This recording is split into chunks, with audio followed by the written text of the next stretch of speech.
Assalamualaikum warahmatullahi wabarakatuh. Apa kabar soleh-solehah? Anak-anak kelas 5 yang ibu banggakan? Semoga anak-anak selalu dalam keadaan sehat walafiat dan tetap bersemangat walaupun masih belajar dari rumah. Anak-anak, pada kesempatan kali ini kita akan belajar materi akidah akhlak untuk kelas 5 Madrasah Ibtidaiyah, bab yang ketiga, yaitu iman kepada hari akhir. Pada bab ini atau bab iman kepada hari akhir, kita akan mempelajari yang pertama, mengenal hari akhir. Yang kedua, amalain hari akhir. Yang ketiga, tanda-tanda hari akhir. Dan yang keempat, hikmah beriman pada hari akhir. Sedangkan tujuan pembelajaran kali ini adalah setelah menyimak video pembelajaran ini, peserta didik dapat 1. Menelaah arti iman kepada hari akhir.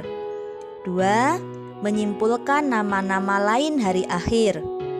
3. Membandingkan tanda-tanda hari akhir. 4. Menganalisis hikmah beriman pada hari akhir. Dan yang kelima, merumuskan tanda-tanda dan hikmah hari akhir dalam bentuk bagan atau peta konsep. Mengenal hari akhir. Tahukah anak-anak apa yang dimaksud dengan hari akhir? Hari akhir atau hari kiamat adalah suatu peristiwa hancurnya alam semesta dan seluruh makhluk binasa, kecuali yang dikehendaki oleh Allah Subhanahu wa Ta'ala. Percaya akan terjadinya hari akhir adalah merupakan rukun iman yang kelima. Bagi orang yang beriman, percaya akan adanya hari akhir ini hukumnya wajib. Sedangkan bagi orang yang tidak percaya akan terjadinya hari kiamat atau hari akhir, maka akan tergolong orang kafir. Anak-anak, kebenaran datangnya hari akhir ini disebutkan dalam Al-Quran, antara lain surah Al-Qari'ah ayat 1 sampai dengan ayat 11. Kemudian surat Al-Zalzalah ayat 1 sampai ayat 8. Dan surat At-Takwir ayat 1 sampai ke 6. Nah, selanjutnya simaklah satu surat berikut ini, yaitu surat Al-Qari'ah yang menggambarkan tentang peristiwa hari akhir atau hari kiamat. Bismillahirrahmanirrahim.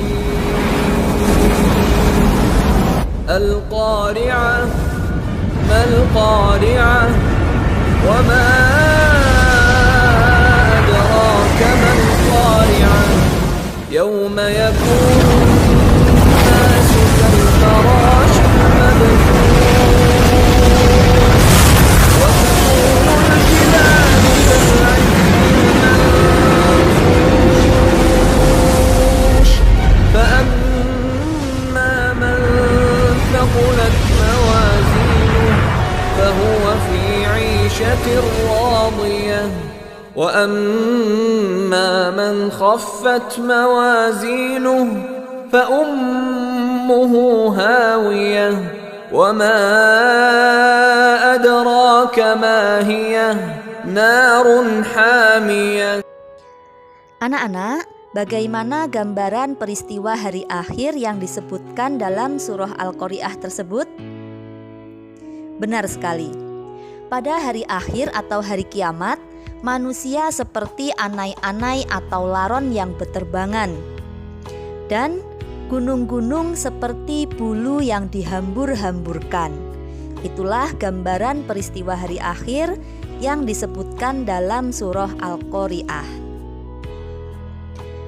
Sekarang anak-anak, kita akan mengenal nama-nama hari akhir.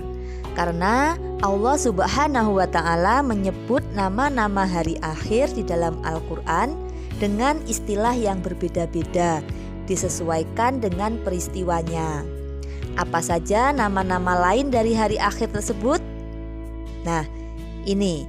Yang pertama, Yaumul Qiyamah, yaitu hari dihancurkannya bumi dan seluruh isinya. Hal ini sebagaimana dijelaskan dalam Al-Quran surah Al-Qari'ah yang tadi ya. Hari kiamat atau hari akhir merupakan hari paling akhir dari kehidupan di alam semesta. Semua makhluk akan mati dan kemudian Allah akan menciptakan kehidupan yang baru, yaitu alam akhirat. Nama yang kedua adalah Yaumul Zalzalah, yaitu hari kegoncangan atau keruntuhan. Hari kiamat disebut juga dengan Yaumul Zalzalah karena ketika terjadi, bumi mengalami guncangan yang dahsyat. Ini disebutkan dalam surah Al-Zalzalah ayat yang pertama, yang artinya apabila bumi diguncangkan dengan guncangan yang dahsyat. Nama yang ketiga adalah Yaumul Ba'ats, yaitu hari dibangkitkannya manusia dari kubur.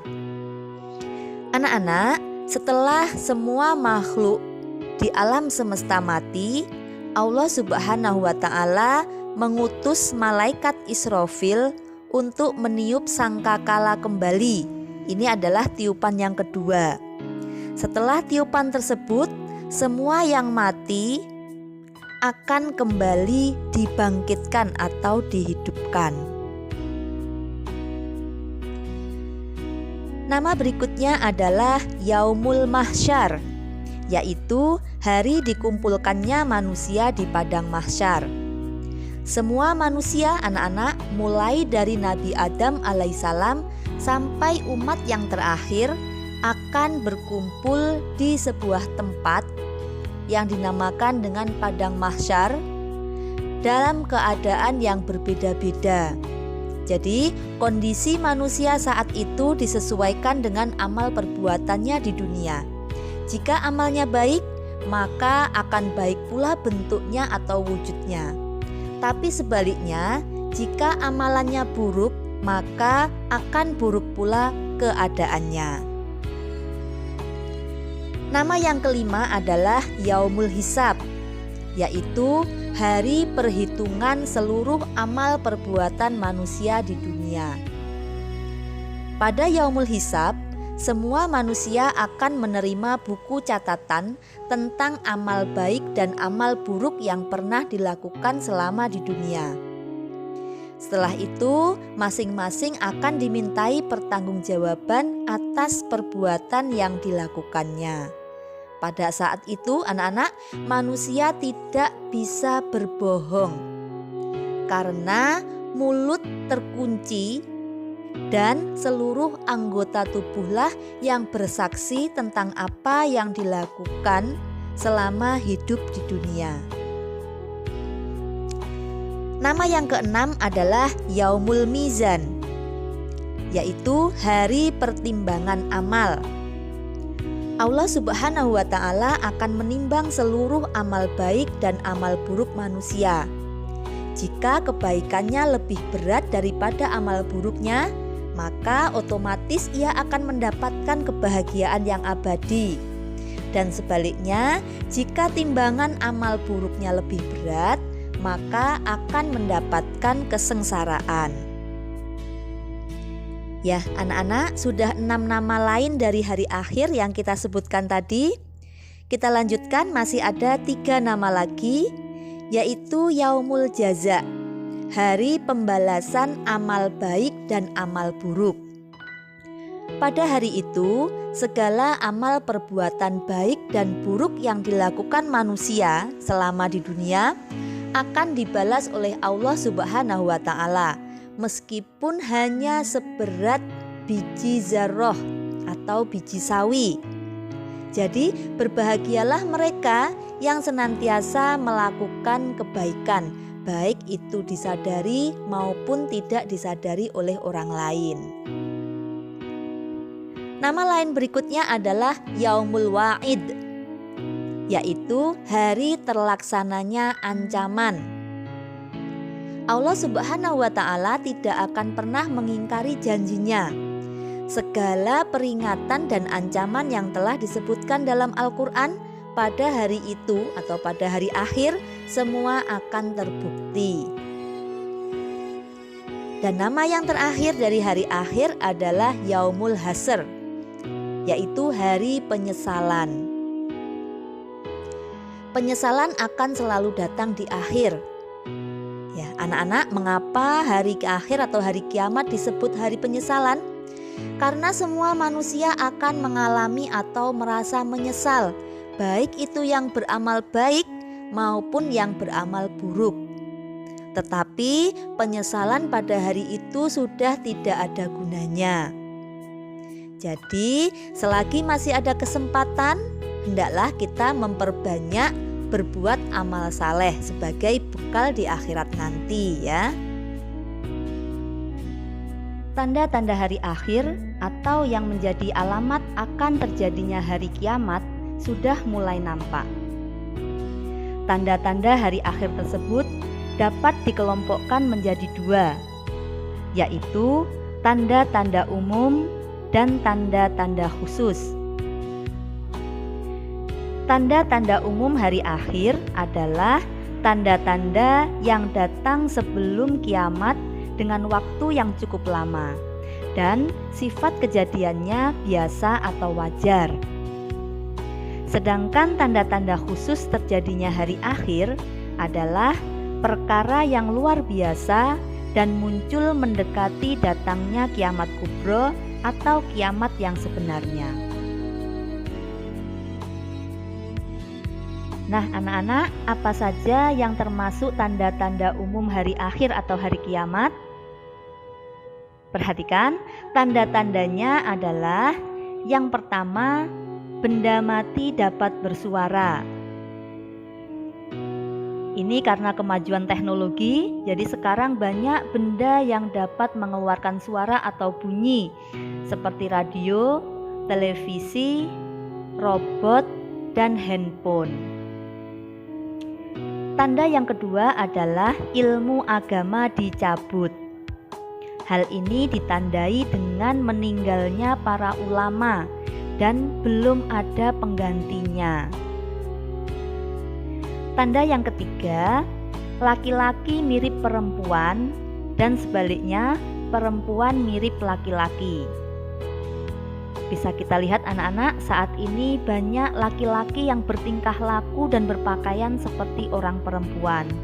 Dan sebaliknya, perempuan berpakaian dan bertingkah laku seperti orang laki-laki.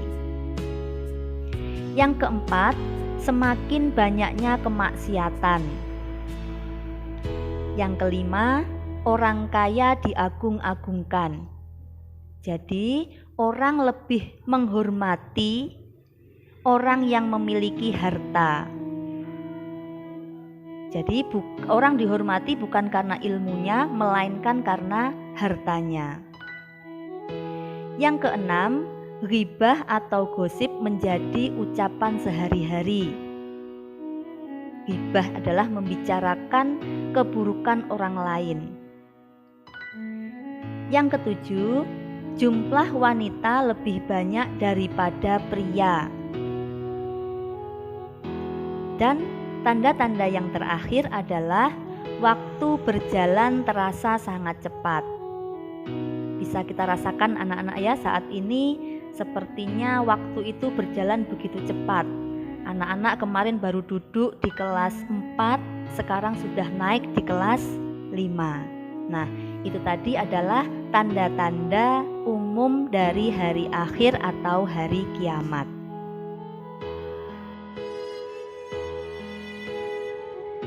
Selanjutnya, apa yang termasuk tanda-tanda khusus terjadinya hari akhir atau hari kiamat? Tanda-tanda ini akan muncul ketika mendekati datangnya kiamat yang sebenarnya. Tanda-tanda tersebut adalah yang pertama, munculnya dukhon atau kabut tipis. Kabut tipis ini menyebabkan seluruh kaum muslimin mengalami kematian. sementara orang-orang kafir masih tetap hidup.